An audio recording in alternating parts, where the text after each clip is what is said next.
The conference room lights flickered twice before settling into their usual dim glow. Ambassador Taileyes checked his communication device again, the screen showing the same empty response it had displayed for the past 3 months. Around him, representatives from 47 different species filled the tiered seats of the Galactic Assembly chamber, their voices creating a constant buzz of anxious conversation. Taileyes belonged to the Viren, a species of tall reptilian beings whose blue scales caught the light from the massive viewing windows. Those windows showed the planet Verides 7 spinning slowly below, its green and blue surface peaceful compared to the chaos inside the station. "They are not coming," High Coordinator Myra stated from the central podium. Her lavender skin seemed paler than usual under the harsh lights. As a Kelthian, she normally maintained perfect composure during these sessions, but today her hands trembled slightly as she gestured toward the empty human seats. "Perhaps we should send another delegation," Trade Minister Oren suggested. The stocky Daxian's orange skin flashed with bioluminescent patterns that betrayed his stress. "My homeworld's markets are collapsing without human luxury goods." Taileyes felt his stomach twist. 3 months ago, he had stood at this very podium and proposed the protective regulations. The vote had passed with overwhelming support. Nobody had expected the humans to react this way. The regulations seemed reasonable at the time. Humanity had been advancing too quickly, making too many breakthroughs, solving too many problems for other species. They were becoming indispensable, and that made the older civilizations uncomfortable.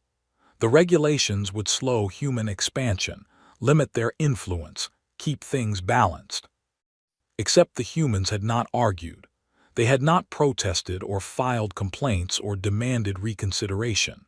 They had simply withdrawn every ambassador, recalled every diplomatic team, and gone completely silent. "We have tried 17 different channels," Myra explained to the assembly.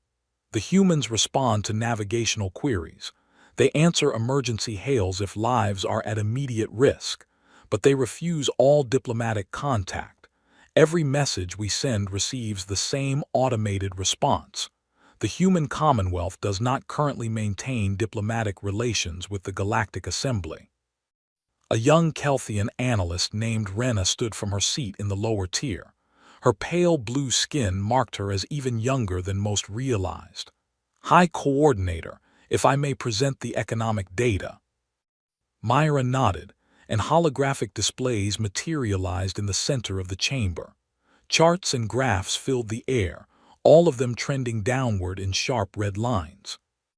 3 months ago, human trade vessels began refusing all cargo contracts with Assembly member species, Rena explained.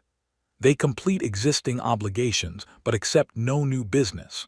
47% of luxury goods markets have collapsed. Medical supplies are running critically low across 12 sectors. Advanced technology sales have dropped to zero. "They cannot sustain this," Admiral Cross interrupted. The elderly Viren military officer's gray-blue scales had faded with age, but his voice remained strong. "Humanity needs our markets as much as we need their goods." Rena pulled up another display. "Actually, Admiral, the data suggests otherwise. Human colony worlds are experiencing economic growth. They have redirected all production to their own settlements and to species outside the assembly. Their stock markets show record stability." Taileyes closed his eyes. This was his fault. He had written the regulations. He had argued for them. He had convinced the assembly that humanity needed to be controlled before they became too powerful to manage. "What about the Daxian medical crisis?" Someone shouted from the upper tiers. Oren stood, his patterns flashing orange and red. "We lost 16,000 citizens last month to a disease outbreak. The human pharmaceutical companies developed a cure 2 years ago. We have the money to pay for it. They refuse to sell it to us." "On what grounds?" Myra asked. "They cite our government's vote in favor of the protective regulations," Oren said quietly. They state that their products are only available to species who desire unrestricted human participation in galactic affairs. The chamber erupted in angry voices. Tail Eyes sat frozen in his seat. 16,000 dead because of regulations he had written. A communication alert sounded across the entire station. Every screen in the chamber switched to show an incoming transmission. It was marked as Priority 1, originating from the Kelthian colony of Araxis 3. "This is Araxis 3 Agricultural Station," a panicked voice filled the chamber. "Our terraforming equipment has failed. Human-designed systems. We cannot repair them. 8 million citizens depend on our food production. We request immediate assistance from any available human technical teams." Myra opened a direct channel. "Araxis 3, this is High Coordinator Myra. We will locate human engineers and dispatch them immediately." "High Coordinator," Rena interrupted softly. "The nearest qualified human engineers are on the merchant vessel Genesis Wind, currently 3 days away from Araxis 3. Myra activated her communication system and broadcast on all human frequencies. "This is High Coordinator Myra of the Galactic Assembly to all human Commonwealth vessels. We have an agricultural emergency on Araxis 3. 8 million lives are at risk. Please respond." Silence filled the chamber for 30 seconds. Then a calm female voice replied. "High Coordinator, this is Captain Hayes of the Genesis Wind. We received your transmission." Relief flooded through Tail Eyes. They would help. Of course they would help. Humans always helped. "Captain Hayes, can you divert to Araxis 3? Myra asked. "Negative, High Coordinator. We are currently under contract to deliver agricultural equipment to the independent colony of New Harmony. Our schedule does not permit delays." "Captain, 8 million people will starve without those systems." There was a long pause. When Hayes spoke again, her voice remained professionally neutral. "High Coordinator, 3 months ago the Galactic Assembly voted that human involvement in member species' critical infrastructure represented an unacceptable dependency. You determined that our participation was detrimental to galactic independence. We have respected that decision. I suggest you contact your own government's engineering corps. Genesis, Wind out." The transmission ended. Tail Eyes stared at the empty holographic display where the human ship's signature had been moments before. Around him, the chamber had fallen completely silent. "They are really going to let us fail," someone whispered. Myra's face had gone pale lavender, almost white. "Analyst Rena, what are our repair options without human assistance?" Rena consulted her data tablet. The Araxis 3 systems use human quantum encryption and proprietary technology. Without human technical support, repairs would take our teams approximately 8 months. The colony has food reserves for 6 weeks. 8 million people, 6 weeks of food, 8 months to fix the problem. Tail Eyes realized with horrible clarity that the humans were not punishing them. They were simply doing exactly what the Assembly had asked them to do. They were staying out of it. The protective regulations had worked perfectly. Humanity was no longer involved in galactic affairs. And the galaxy was beginning to crumble. 6 weeks had passed since the Araxis 3 crisis began. Analyst Rena stood before the emergency session of the Galactic Assembly, her hands shaking as she prepared to present the most devastating report of her career. The chamber looked different now. Half the seats sat empty as smaller species had simply stopped sending representatives. The viewing windows that once showed peaceful stars now revealed emergency transport ships moving constantly between dying colonies and stable worlds. "The economic cascade has exceeded our worst projections," Rena began, activating the holographic display.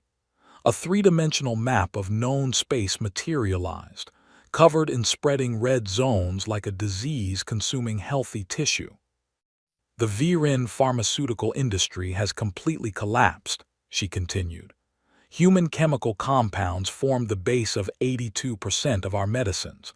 We cannot synthesize them. The research was done by human scientists who are no longer sharing their work. Taileyes watched from his seat, looking decades older than he had 2 months ago. His blue scales had dulled to gray, and his burgundy robes hung loose on his thinning frame. The Daxian entertainment networks have gone dark. Rena gestured to another section of the map.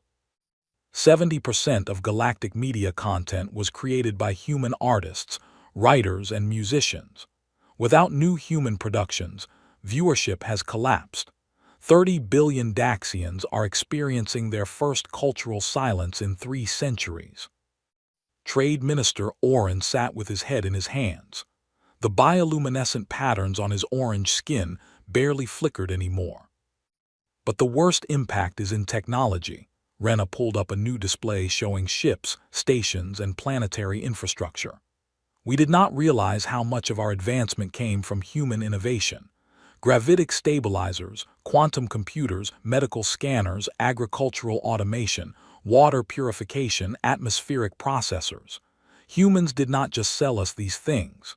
They invented them. High Coordinator Myra spoke from her position at the podium, her voice hollow.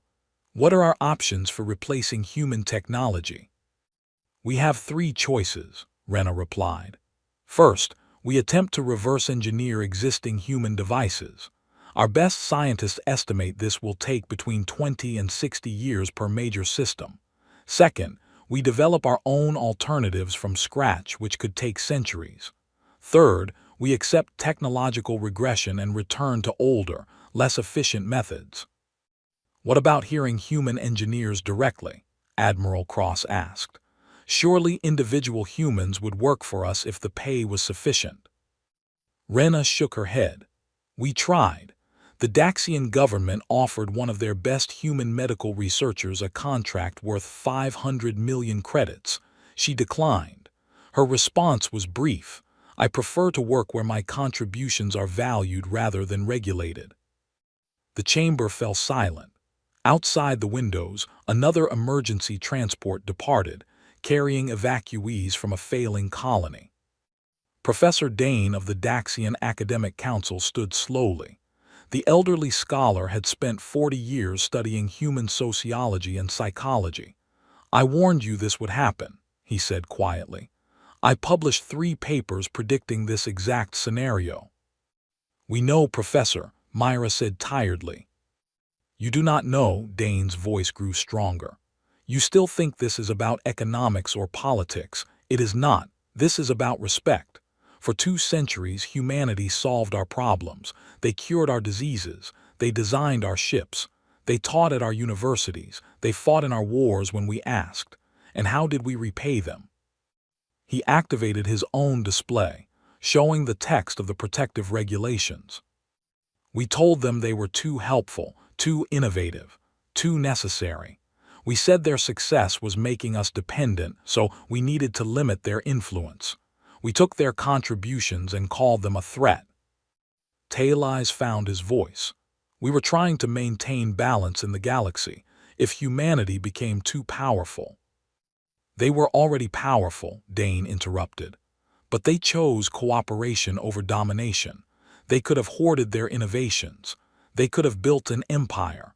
Instead, they shared freely and asked only for friendship in return.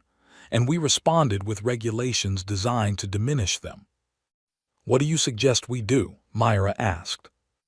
I suggest you understand what you are dealing with, Dane replied. Humans are not like us. They do not conquer out of strength, but they also do not beg when disrespected. They simply walk away, and once they walk away, they do not come back. A new alert sounded. A communication from the remote station Pinnacle 7, home to 4,000 researchers and their families. This is Pinnacle 7, a desperate voice filled the chamber. Life support systems failing, human-designed environmental processors, main power offline. We have 48 hours of backup oxygen, requesting immediate assistance. Myra checked her display. The nearest repair ship capable of fixing those systems is the human vessel Brightstar, currently servicing a colony in the Outer Rim. She opened a channel. Human vessel Brightstar, this is High Coordinator Myra. We have a life support emergency at Pinnacle 7, 4,000 lives at risk. Can you assist? The response came quickly. High Coordinator, this is Captain Rodriguez of the Brightstar. We acknowledge your emergency. However, station records indicate Pinnacle 7 has a 63% VRIN population. Per our updated operational guidelines, we no longer service facilities in VRIN majority space. We suggest contacting the VRIN Engineering Corps. Captain, they will die, Myra said. Then I recommend your government send help, Rodriguez replied. We respected your assembly's decision to limit human involvement in member species infrastructure. We are continuing to respect that decision. Brightstar out. The transmission ended. In the horrible silence that followed, Talai stood. I wrote those regulations, he said. I convinced this assembly to pass them. I told you all that humanity needed to be controlled. I was wrong. I was catastrophically, unforgivably wrong. He looked around the chamber at the faces of beings from dozens of worlds, all suffering because of his mistake. They are not punishing us, he continued. They are doing exactly what we asked. We told them to stop being involved in our affairs. They listened. And now we are learning what the galaxy looks like without them. Myra closed her eyes. Analyst Rena, prepare a formal apology to the human commonwealth. Draft new legislation rescinding all protective regulations. We need to fix this. Rena looked up from her tablet, her young face showing more wisdom than it should. High Coordinator, I do not think an apology will be enough. The humans have moved on. Outside the windows, the stars burned cold and distant, indifferent to the Assembly's crisis. Below them, Veritas 7 continued its peaceful rotation, beautiful and uncaring. And somewhere in the darkness of space, human ships continued their work, serving colonies and species who had never tried to limit them. The galaxy was learning a hard lesson about the difference between dependence and partnership. And that lesson was costing them everything. High Coordinator Myra had never felt smaller than she did approaching Earth's orbital space. Her diplomatic shuttle moved through organized traffic lanes filled with cargo vessels, passenger transports, and construction ships, all of them human, all of them ignoring her completely. The planet below looked like something from a dream. Blue oceans caught sunlight and scattered it across white clouds. Green continents showed organized city lights even on the day side, evidence of civilization so advanced it barely needed to announce itself. Orbital stations hung in perfect geometric patterns, their gray and white hulls clean and efficient. What struck Myra most was the absence of military posturing. No weapons platforms tracked her ship. No patrol craft moved to intercept. Earth's defenses simply marked her shuttle as civilian traffic and routed her through standard commercial channels. She was the High Coordinator of the Galactic Assembly, representing 47 species and trillions of citizens. And Earth's traffic control system treated her like a tourist. The shuttle landed at a public spaceport on the edge of a coastal city. Myra had expected some kind of official reception, perhaps protesters, maybe even hostile security. Instead, a single human waited at the landing pad. High Coordinator Myra, the man approached with a polite smile. He was young, perhaps 30 in human years, with neat dark hair and a simple gray suit. I'm Daniel Park, your liaison during your visit. You are from the Diplomatic Corps? Myra asked. Not exactly, Daniel checked his data tablet. I work in the Department of Tourism and Visa Services. Your request for a meeting was routed to my office since you entered Earth space on a tourist visa. Myra felt heat rise to her lavender face. I am here on behalf of the Galactic Assembly. Yes, I saw that in your application, Daniel said cheerfully.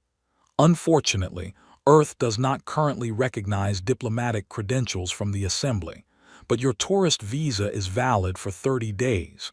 Shall we get you to your hotel?" They traveled through the city in a ground vehicle that moved silently on magnetic rails. Myra stared out the window at impossible architecture. Buildings rose hundreds of stories, their walls covered in living gardens that cascaded down like green waterfalls. Flying vehicles moved in perfect coordination through the air. Children played in parks while adults walked to work or sat in outdoor cafes. "Your people seem unconcerned about the galactic crisis," Myra said. Daniel glanced up from his tablet. "Which crisis is that?" "The economic collapse, the failing colonies, the thousands dying from preventable causes." "Oh, that," Daniel returned to his screen. "Yeah, it was in the news for a few days last month." Most people have other things to focus on now. The new water reclamation project in the Pacific, the colony ship launching next week, the terraforming progress on New Darwin. You know, regular life. Regular life. While the galaxy burned, humans simply continued with regular life. The government complex was surprisingly modest. No grand palaces or towering monuments. Just clean, functional buildings surrounded by gardens and water features. Daniel led Myra to an office on the third floor where a woman in her 50s worked at a desk by a large window. "Governor West," Daniel said, "your 3 o'clock appointment." Governor West looked up, smiled politely, and gestured to a chair. She was a dark-skinned woman with gray streaking through her black hair, wearing a simple navy blue suit. Behind her, the window showed the city stretching to the ocean. "High Coordinator Myra," West said, "thank you for visiting Earth. I understand you wanted to discuss our relationship with the Galactic Assembly." Myra sat, gathering her thoughts. This was not how diplomatic meetings worked. There should be protocols, formalities, ceremonies, not a casual office conversation. "Governor West, the galaxy is collapsing without human participation.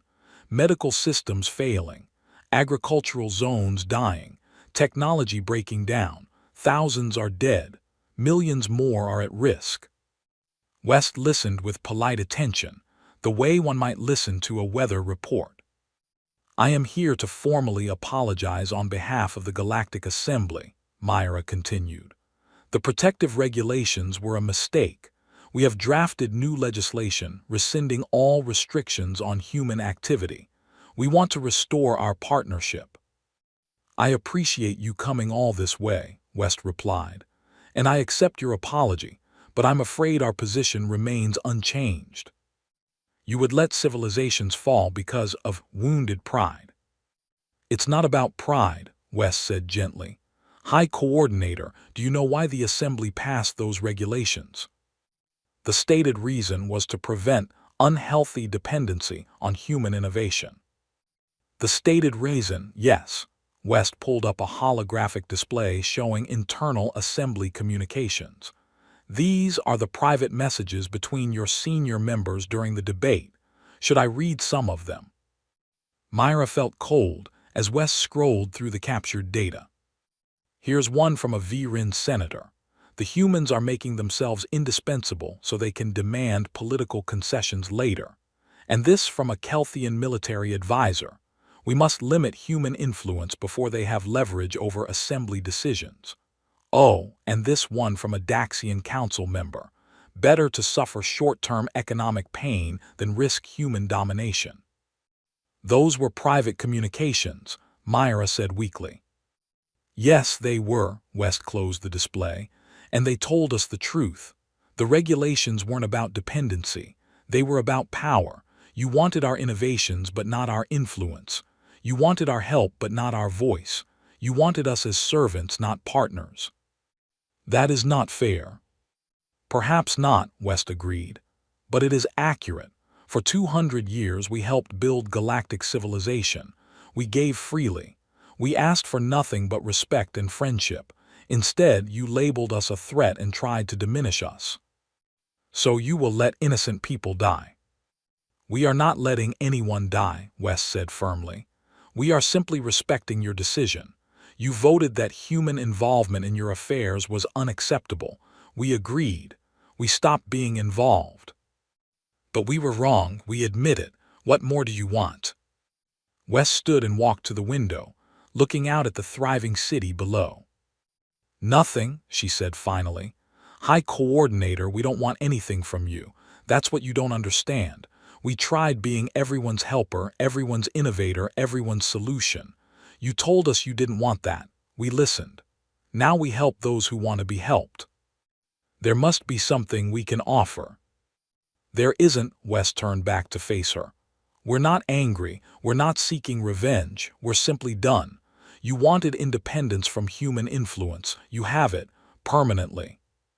Myra felt tears forming. You are condemning billions to suffering.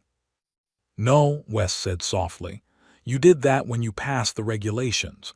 We're just respecting your choice. The galaxy you wanted is the galaxy you got. Daniel appeared in the doorway. High Coordinator, your scheduled meeting time is complete.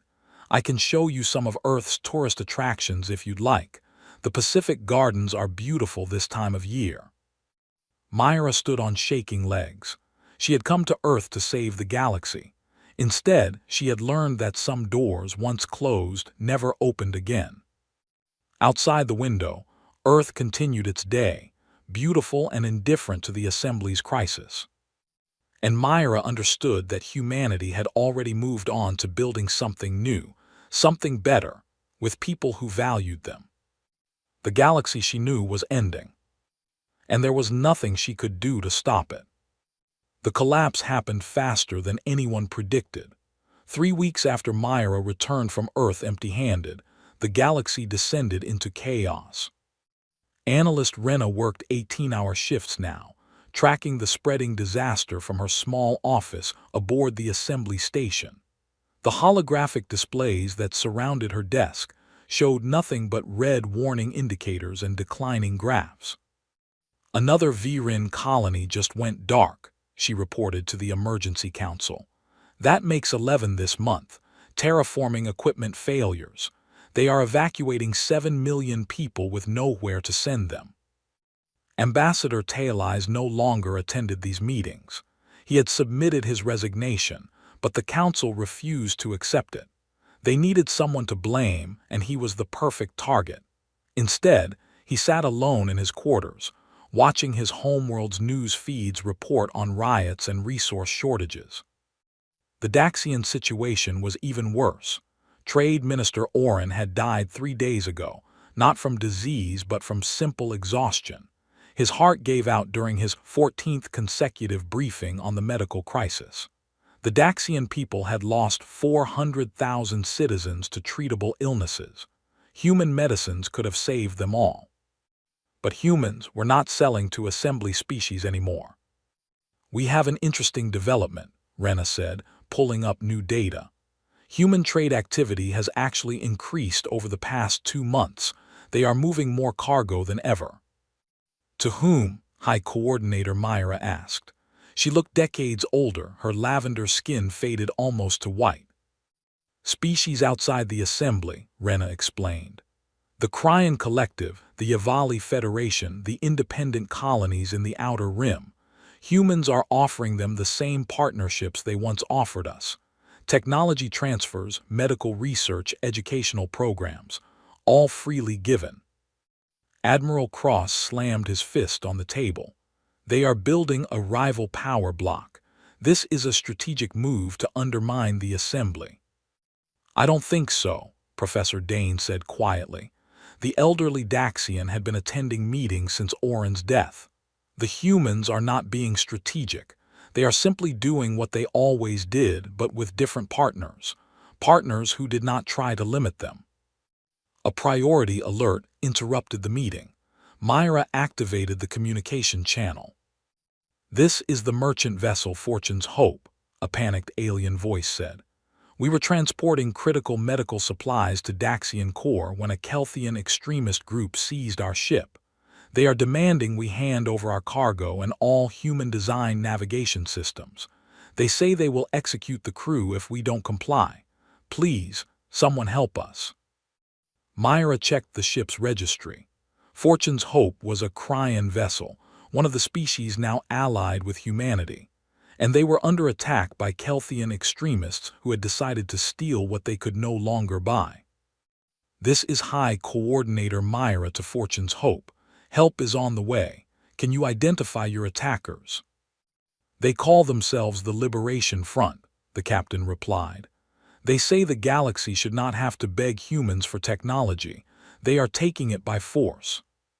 Within minutes, the crisis became a disaster. The extremists killed 3 crew members and seized the ship. They broadcast their manifesto across all channels, calling for organized seizure of human technology wherever it could be found. The human response was immediate and absolute. Every human merchant ship in Kelthian space received recall orders. Within 6 hours, 200 vessels jumped to hyperspace and vanished. Human students at Kelthian universities were given 48 hours to leave. Human research teams working on Kelthian projects packed their equipment and departed without explanation. But worse than the departures were the cancellations. Every single contract between humans and Kelthian entities, from massive infrastructure projects to small academic exchanges, terminated simultaneously. No negotiations, no exceptions, just cold, professional contract termination notices. Admiral Cross tried to intervene. He sent a personal message to every human military officer he had ever served with, begging for understanding. The responses were identical. "We are sorry for your situation, Admiral, but we cannot maintain relationships with species whose governments tolerate violence against our allies." The Liberation Front quickly realized their mistake. They released Fortune's Hope and its surviving crew, surrendering to Kelthian authorities within hours. But the damage was done. The human withdrawal from Kelthian space was total and permanent. 3 days later, Admiral Cross stood in Myra's office with tears running down his gray-blue scales. "My daughter is on Research Station Apex 9, he said, his voice breaking.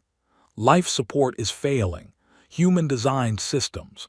The nearest repair ship is the human vessel Steadfast, currently 10 hours away. I sent them a message." He played the recording.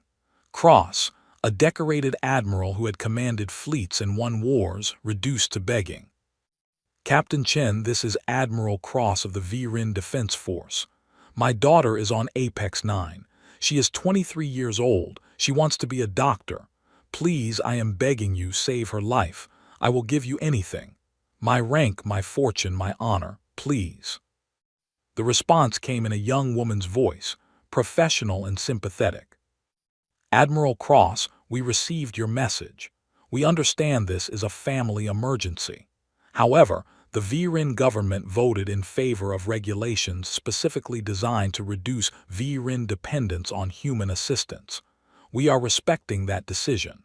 We recommend you contact the Viren Engineering Corps for assistance. May your daughter find peace."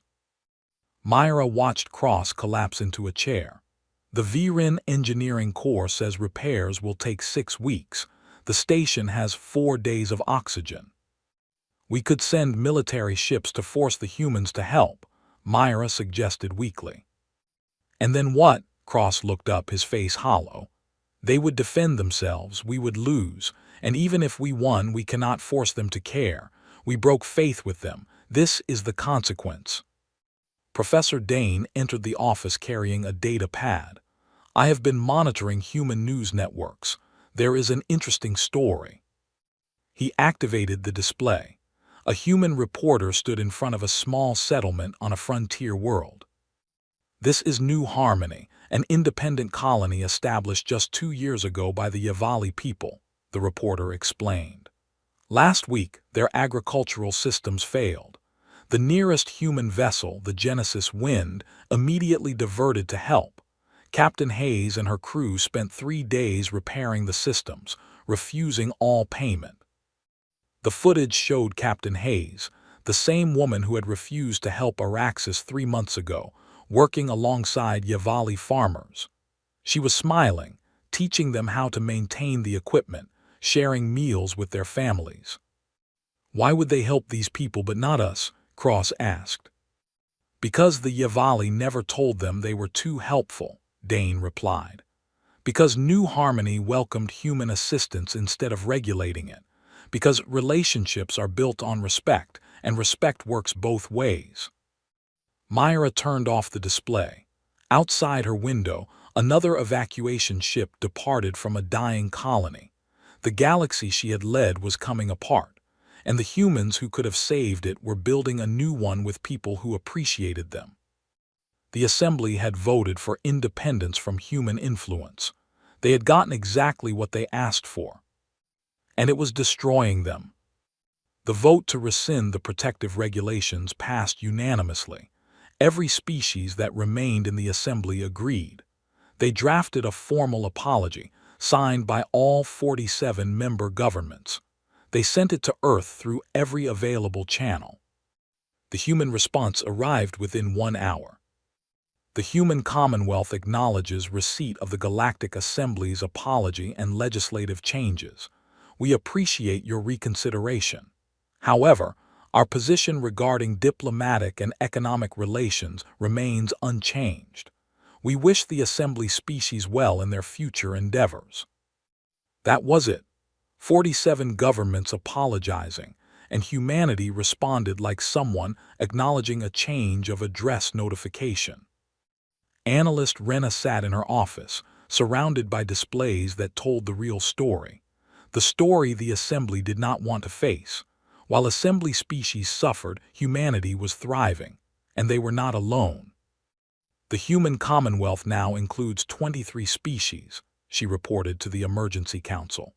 17 have signed formal alliance treaties.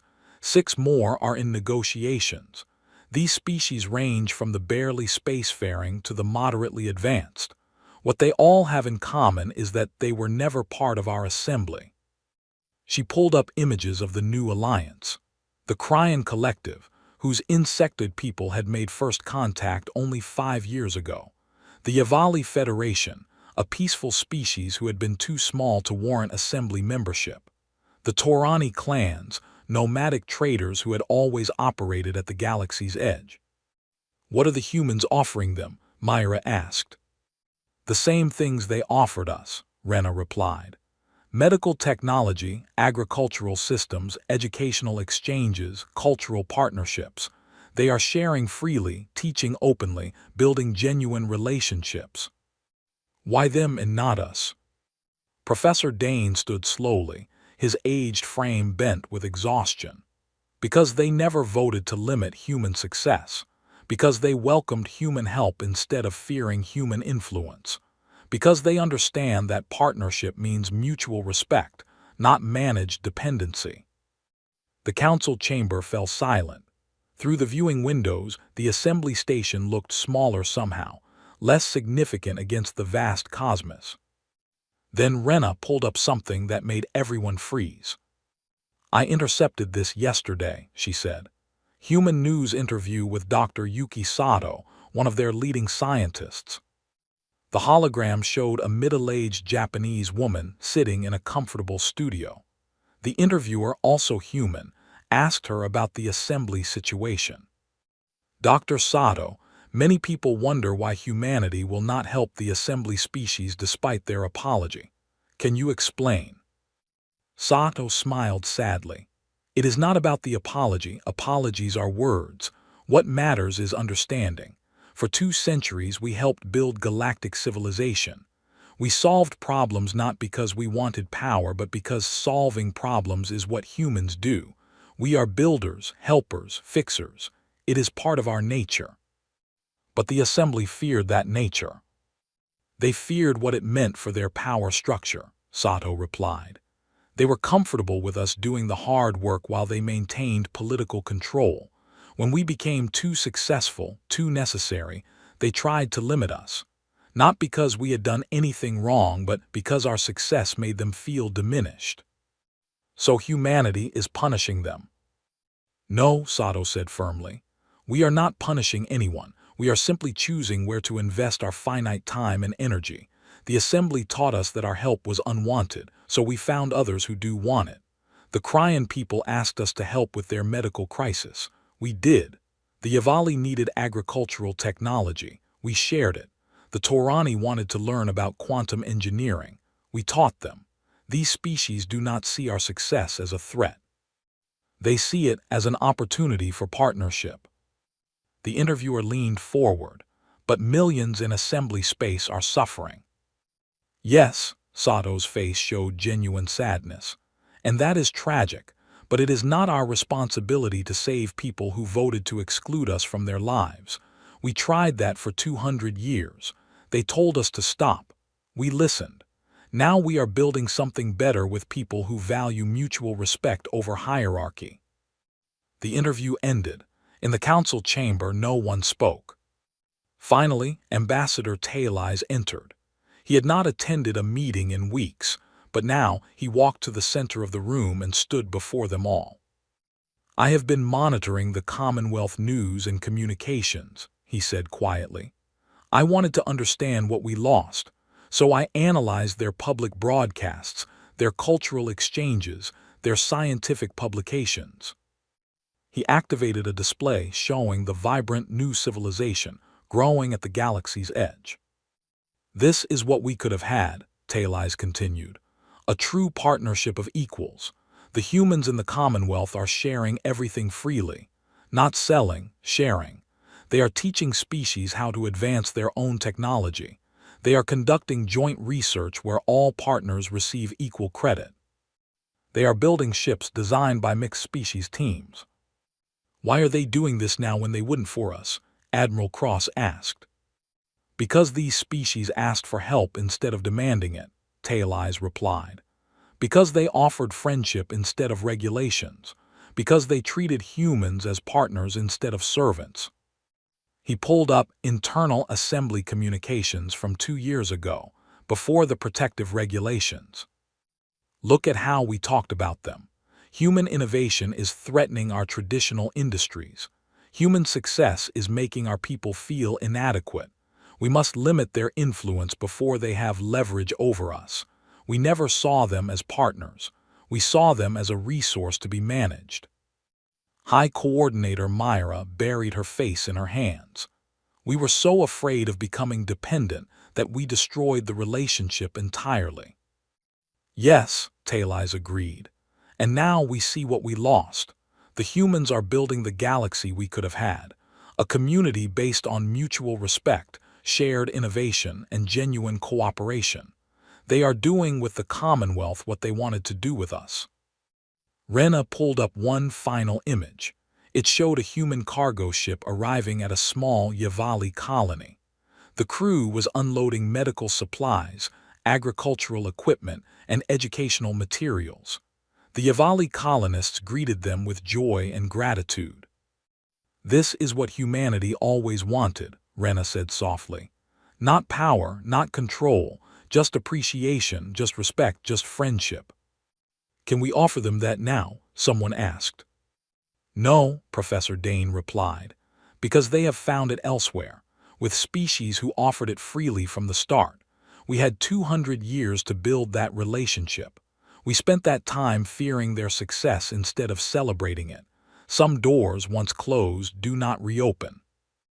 The council sat in silence, watching the Commonwealth grow stronger while the assembly crumbled. They had voted for independence from human influence. They had received it, and now they understood the difference between independence and isolation. Humanity had moved on.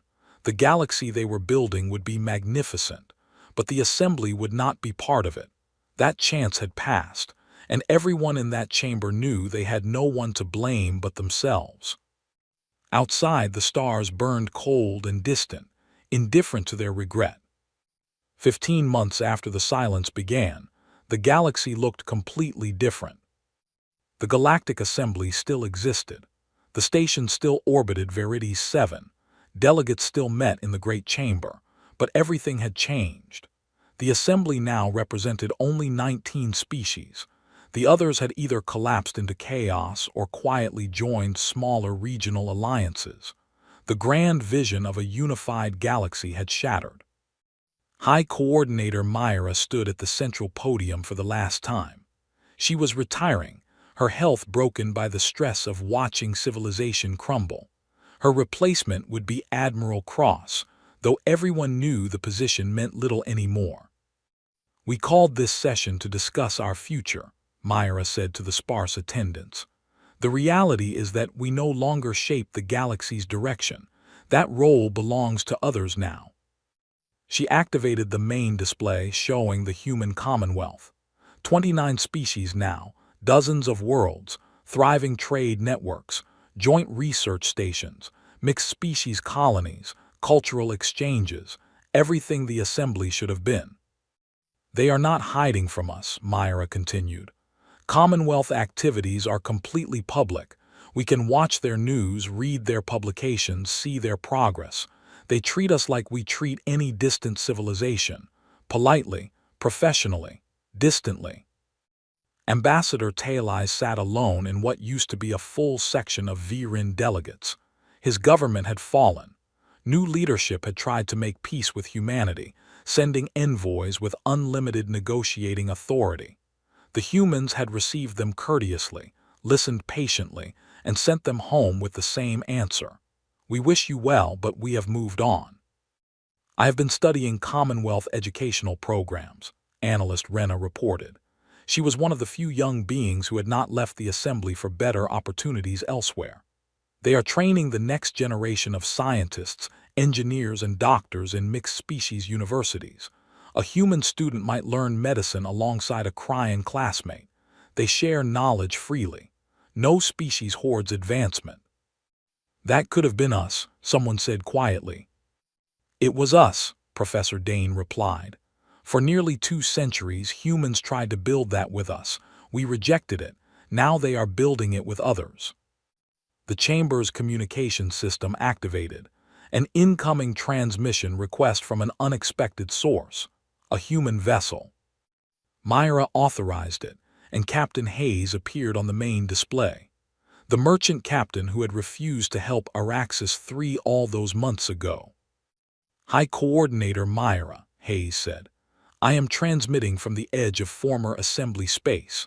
I wanted to inform you that we are establishing a new Commonwealth colony in the Outer Rim. The colony will include humans, Kryan, Yavali, and Torani settlers. We will be developing agricultural and industrial systems in this sector." "Why are you telling us this?" Myra asked. "Professional courtesy," Hayes replied. "Some of our supply routes will pass near assembly territory. We wanted to ensure there are no navigational conflicts." She was treating the once mighty Galactic Assembly like a minor traffic authority. "Captain Hayes," Myra said carefully, "may I ask you a question, not as High Coordinator but as someone who wants to understand? Is there anything we could do to change your position? Any concession we could make? Any price we could pay?" Hayes considered for a long moment. "High Coordinator, there is no price because this is not a transaction. You cannot buy back what you gave away. 200 years ago, humanity offered you our friendship, our innovation, our partnership. You accepted the benefits but rejected the relationship. You wanted what we could give you without valuing who we were. We understand that now. We want to make it right." "I believe you do," Hayes said kindly. "But understanding what you lost does not undo the loss. We built something with the Commonwealth species, real bonds, mutual respect, shared dreams. We cannot simply replace those relationships with the ones we used to have with you. It would not be fair to our current partners. So there is no hope for reconciliation." "I did not say that," Hayes replied. "Perhaps in a few generations, when the wounds have healed, when new leadership emerges, when both sides have learned and grown. But that is not a decision for me to make. That will be for our children's children to consider." The transmission ended. Myra stood at the podium, feeling the weight of history. They had thrown away something precious, and there was no getting it back. 3 days later, Myra attended the inauguration of Admiral Cross as the new High Coordinator. It was a small ceremony. No grand celebration, just a few officials and some archivists recording the transition for history. After the ceremony, Myra took a shuttle to Earth one last time, not on official business, just as a tourist using her remaining visa days. She walked through the cities she had seen before, now understanding what she was seeing. This was not a civilization in isolation. It was a civilization that had chosen different partners. In the parks, human children played alongside crying younglings. In the universities, mixed-species research teams collaborated freely. In the markets, goods from 24 worlds traded hands. Earth had not closed itself off. It had opened itself to those who valued it. In a quiet garden overlooking the ocean, Myra found a memorial. It listed the names of every human who had died while helping assembly species over the past 2 centuries.